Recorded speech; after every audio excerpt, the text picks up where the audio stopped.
May kalug ba ang bucket ng excavator mo? Baka ito ang dahilan. Tara, alamin natin. Ito ang bucket ng excavator. Nakakabit sa arm o tinatawag ding dipper stick at pinapagalaw ng hydraulic cylinder. Pero sa unit na ito, may problema tayo.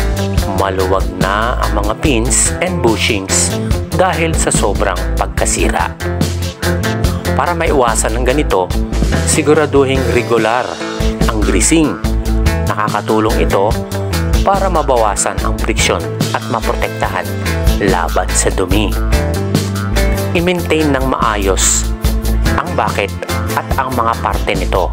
Mas tatagal ito at magiging maayos ang trabaho. Para iwas gastos at aberya, huwag kalimutang mag-grease at huwag ding kalimutang i-maintain ang ibang parte ng bucket.